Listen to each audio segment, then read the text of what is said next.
This is your 20-minute podcast, where we do our best to give you useful information in 20 minutes or less. Today's podcast is brought to you by Audible. Get a free audiobook download and 30-day free trial at audibletrial.com/your 20-minute podcast. Over 180,000 titles to choose from for your iPhone, Android, Kindle, or MP3 player.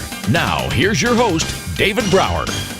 Hi, this is David Brower with your 20-minute podcast, and our special guest today from Sebring, Florida, is Hugh Liddle, the sales wizard at Redcap Sales Coaching and Elite Sales Academy. Good morning from me. Good afternoon to you. How are you, Hugh? Hey, doing well, David. Thanks for having me on the show today. Hey, you're very welcome. The thing that caught my attention when I was looking at your profile was you're the author of the book, Take the Icky and Scary Out of Sales, which I used to train salespeople for a long time in the radio business, and boy, I wish I would have had that book. Well, sales has changed a tremendous amount over the last 10 years. And the very first big sales seminar that I ever went to was in a big arena in San Jose, California, a whole string of different speakers that they had come across the stage. And one of them came out on the stage and walked up and looked at the 6,000 or 7,000 people out there and put his hand in his pocket. And he said, your prospects have your money in their pockets, and your job is to do everything short of going to jail to get the money out of their pockets and into yours. And that's how sales was taught, and unfortunately how it was practiced for many, many years. That was 1972. Yep, I believe that I had that experience. Well, it's changed now. And it's a much easier, gentler, more friendly, more relationship-oriented process. Thank goodness. Thank goodness is absolutely right. So you teach people how to make selling easy and fun and profitable. And it says here, alternative health professionals and coaches who hire you double their sales and incomes in 90 days or less. How do you make that happen? By teaching people what to say, how to say it, and when to say it. Because the biggest challenge that salespeople have is fearfulness and lack of confidence when they go into a sales conversation. Yeah. And once they know what to say and how to say it, and when to say the different things that they're going to say, they can approach the sales conversation with total confidence. And it doesn't make any difference whether they're talking to the CEO of a Fortune 500 company or mom and dad down the street. They can have confidence, and you see there's an energy that passes between a salesperson and their prospect, and we receive back from the prospect exactly the energy that we put out. So if we're hesitant and nervous and we don't know exactly what to say, then our prospects are going to be hesitant and nervous, and it's unlikely that they're going to buy from us. If we approach them with confidence and we're relaxed and we're friendly and we know what we're going to say and we ask great questions and we're interested in them and we just have a great time together, the chances of them buying is so much higher. And I've had just client after client either meet or exceed the double your sales and your income in 90 days or less. In fact, some have done it in a month or two. Wow. So I'm so confident that people can do that if they do what I teach them to do, that I guarantee it. That's terrific. Yeah, if they do everything that you teach them. So there's a system, obviously, but there's also salespeople in it. I mean, relationships are the most important thing in life anyway, and especially in today's sales arenas. But they also have, one of the things that I always taught salespeople was you have two ears and one mouth. Use them proportionately. That is absolutely true. And so often salespeople make the mistake of doing some research, or they're used to working with a certain type of company or a certain type of prospect, and they make the assumption that everybody needs their product or service. Right. Or that they know what everybody's problems are. And we get ourselves into trouble when we assume that. The fact of the matter is that our prospects are the only ones who really know what's going on with them. They know what their challenges are. They know how they feel about things. They know what they think. They know what their goals are. And we don't know any of that until we ask good open-ended questions and start gathering information from them. And then if they do have a problem or they do have a goal that we can help with, if our product or service will work for them, then if we can clearly talk with them about what's in it for them if they do business with us, most of the time we have a new client. Makes perfect sense. And that approach that you're talking about is absolutely fabulous. I mean, you have to have a way to build confidence fairly quickly in order for a stranger, a new prospect, to start opening up to you, right? Well, you really do. And the famous phrase now, and I think it was Jeffrey Gitomer maybe who coined this, people don't want to be sold, but they want to do business with people that they know, like, and trust. Yeah, agreed. And it's absolutely true. And so building rapport and relationship is giving your prospective client the opportunity to know you, like you, and trust you. And you do that by finding common ground with them. And again, it's asking good questions and being interested in them, and then finding that common ground that you have with them. So how did you get your start to become the sales wizard? What brought where was your experience and epiphany to kind of move into this valuable place?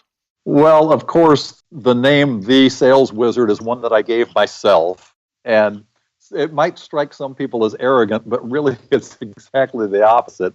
Because the reason that I call myself The Sales Wizard is because I've been selling for 46 years. And the beginning years of that process were not profitable in the least, because I had no idea what I was doing when I first started selling. I got my first sales job and I thought I was just going to make money hand over fist and it was going to be wonderful.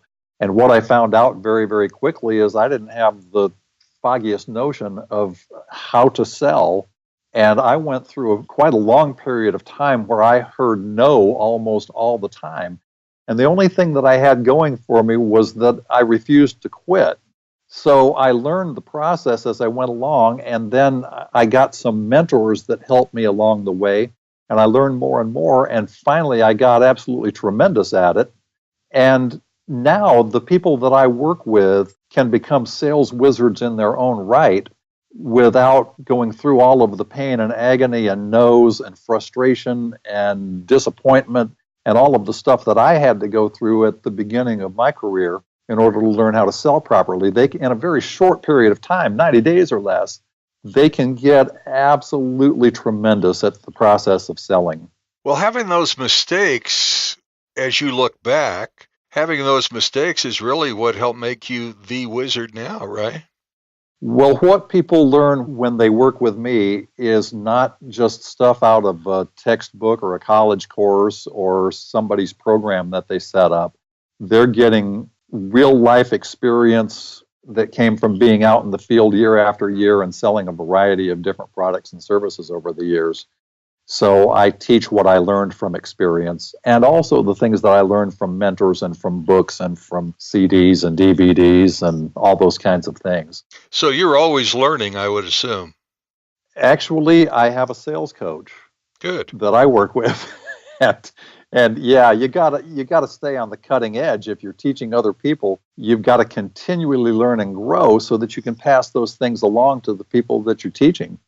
Yeah, that makes perfect sense, because if you're only giving out or not taking in, it's hard to stay current, probably hard to stay motivated, because then you're doing the same thing over and over again. Absolutely. So do you take on individual salespeople? Do you take on sales groups? How do you attract your students, for lack of a better term? The people that I market to primarily are coaches of various kinds and chiropractors and other alternative health professionals. I can work with anybody who's in a service-oriented business, but those are the folks that I really love to work with and the folks that I've had great success coaching and that I have the most fun with. So my criteria for working with somebody, and it doesn't make any difference whether it's an individual salesperson or whether it's a team, the people that I want to work with are, first of all, people who are really motivated to change and get really good at what they're doing. I want to work with people who are coachable, who actually will take the things they learn from me and put them into action and actually do them. And the thing that's the deal killer sometimes, the people that I don't want to work with are the people who don't have a sense of humor. So if I tell a joke and they don't laugh, that's it. They're out. I just don't work with them anymore. Life is way too short to not have fun doing what you do most of the day. That is absolutely correct. Absolutely correct. So let me ask you this. Speaking of that, because humor is very important, having some kind of sense of what the big picture is and using your training to, help them get there. Do you vet your students before you work with them? Do you interview them for half hour and figure out whether they're really going to be a good fit or not? Actually, we talk for a whole hour. And I actually have an offer for the folks who listen to your show. And that is that if they'd like to have an hour with me to pick my brain, ask questions, get some really good sales tips, strategies, and ideas, I will make an hour of my time available to them. And there's no strings attached. There's no charge for that hour. There's no obligation, and there's absolutely no pressure for them to go any further than that. At the end of our time together, if they want to talk about having me coach them on an ongoing basis, and if I feel like they're really a good person that I really would like to coach, then we can have a conversation about that. If not, if they don't really have an interest in ongoing coaching, or if I feel like I really can't help them, I might suggest some alternatives to them, and they go on their way, and they can take the things they learn from me and apply them in their business and hopefully do well. So that's sort of the way that I work with people to start with, just to find out whether my coaching is a good fit for them or whether it's not, and whether they're a good fit for me as a client or whether they're not. You got to have a way to create a win-win opportunity, and that sounds just absolutely streamlined, simple, easy in, easy out. That's a great idea. And unless they don't like red hats, we really do have a lot of fun. Well, that's my next question. Does every graduating student get a red hat? Not all of them. I've done that some. But not everybody, no. They can afford to buy their own red hat by the time I get finished with them. Especially after 90 days, they can afford a whole lot of stuff. Absolutely. That's awesome, man. That is awesome. And what a gift to be able to go through all those struggles, all those learning opportunities, all that great success, and then get into a position where you can pay it forward and have fun doing that. You bet. Well, let's talk about the important stuff. Your wife, Priscilla, Jasmine the dog, Mooch and Minnie the cats. You got grandkids, you got great grandkids. I mean, you're not only working hard, you're playing hard. You got some balance in your life, it sounds like. We really do. And we love Florida, and there's just all kinds of great things to do here. My wife, Priscilla, is an absolutely tremendous wildlife and landscape photographer. So we go on day trips, and I chauffeur, and she takes pictures. And boy, you're in the right place of the world to do that, aren't you? We are.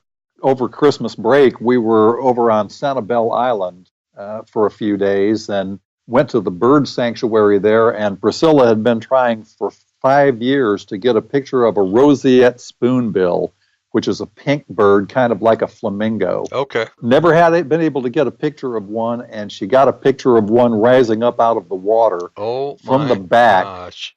And it looked like a pink angel, and she got the reflection in the water, and that made her entire holiday. Right? Oh, my gosh. So does she publish those? She does. She has a website called naturesbeautyphotography.biz. And you can take a look at her portfolio there, and you can arrange to download things to print if you'd like to do that. Nice. How do people get a hold of you, sales wizard, to take advantage of your 1 hour consultation and free tips, if you will, and learn more about your sales process? All they have to do is go to bit.ly, that's bit.ly/wizard-strategy.